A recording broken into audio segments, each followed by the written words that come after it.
Okay, apologies for this thoughts on watching being late, but literally, I forgot that Doctor Who was on completely.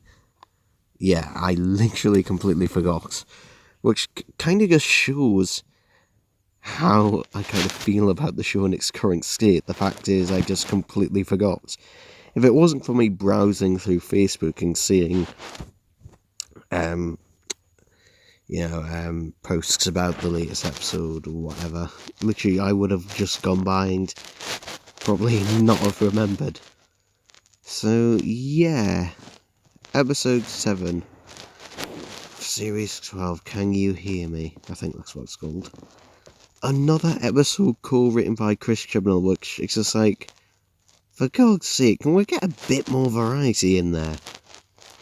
I mean, I know it's co-written by him, but it's easy to tell that it is written by him, and to be honest, this episode kind of reminded me a lot of the Sarah Jane Adventures, the Nightmare Man.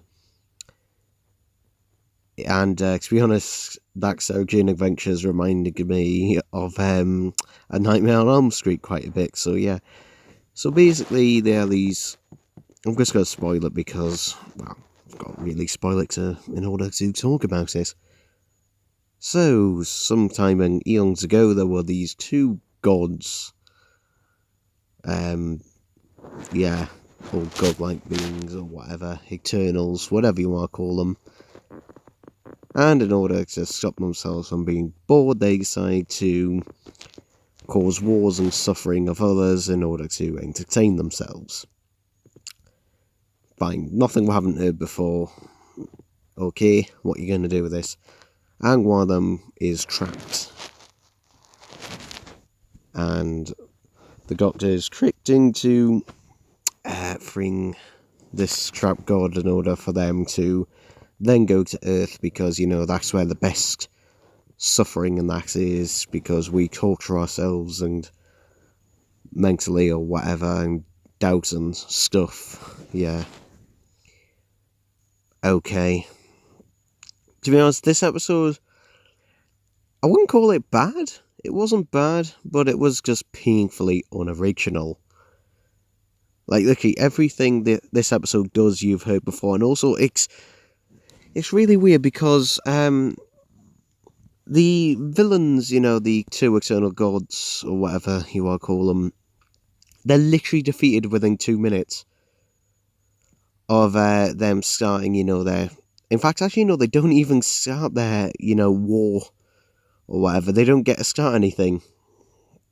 Yeah, they're pretty much as soon as the other one is released, within 5 minutes, it's all done. But the thing is, I was thinking, oh, right. But then there's 10 minutes of the episode left. Because, like, wait. How are they defeated and we've still got another 10 minutes to go, and it's the most...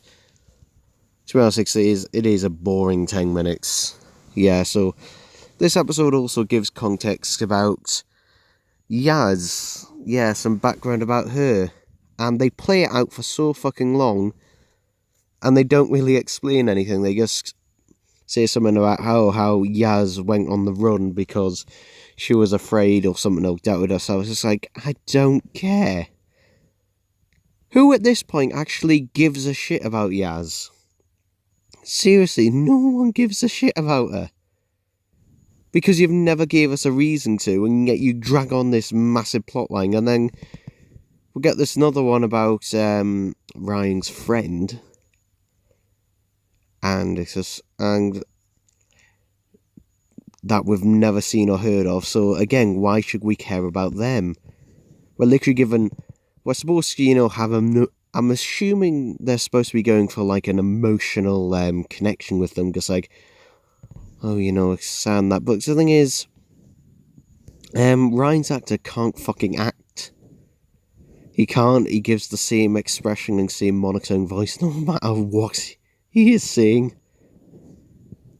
So it's hard to care enough about him at all, because, frankly, I don't. And we just get introduced to his friend, who literally is around for about 5 minutes, and yeah, we're supposed to care about him going to I don't know, is it a mental health group or is it just some people to talk to? I don't know. It's not really given a full explanation, but yeah, why am I supposed to care about that? The one that, does have a bit of a satisfying payoff but gets the least amount of screen time is the Graham subplot where it's revealed that he still has, a fear of the cancer returning and the fears and that staying with him. That's the one thing, where you actually give a shit about. But the main reason for that is A, Bradley Walsh gives a great performance, and, B, we've had context for it in previous episodes since the very beginning, so, we've had time to know about the character and what he's gone through. So that's the only one of the three that kind of works, in a way. And also this episode does do a lot of farting about. It does the typical Chris Chibnall thing of, let's jump from place to place to place, jumping from location to location. And it's just like a massive tease. We'll get a tease of the timeless child in this one. It's just like, ooh, it's a child wandering about on this place, and it's just like, great, don't care, really don't care. I mean, this episode could have done so much more. I mean, one of these gods makes, a creature from someone's nightmares. It's just like, why couldn't we have more of that? That's, to be honest, more interesting and more enjoyable than we've actually got here in this episode. I'm not saying that this is a bad episode, but it's just painfully unoriginal, and you can see, the twists coming, and it's just not as interesting as it's playing out to be honest. Yeah, and it's good. I don't know, there's just little to talk about. It's just like, there you go, there's 50 minutes gone by. Actually, no, 40 minutes, because the last 10 minutes were just like, oh, come on, it's a typical thing. Actually, the first 20 minutes is just like, we've got a lump through. Then we get about 10-15 minutes of, okay. And then we get another 10 minutes of, ugh, slug through. It seems to be a way these episodes are structured. It's kind of just really structured all over the place. It seems like we've got, a massive, long drawn out build-up for building up, what this thing is and what's going on in this episode, having, little teasers of, ooh, what is this? Why is this happening? And then we find out, and then it's all over. And it's just like, oh. Like, literally, you have the build-up, but then you literally rush through the most interesting parts of the episodes, or what could be good bits of the episode. You just rush through and they're over and done with. So in the end, what's the point? It just feels utterly pointless in the end, and I could just be watching something else, something better.